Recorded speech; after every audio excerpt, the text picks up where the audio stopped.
এবার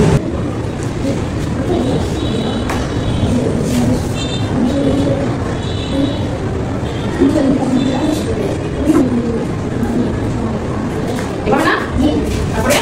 সমান সমান এই হচ্ছে একটা সহজ টেকনিক শিখাই এত সহজ এখানে আমি দিলাম 3 5 6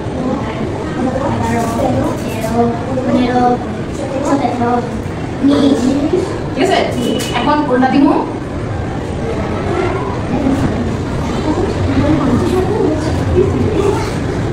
দেখো কি লাইন বুঝতে পারছি না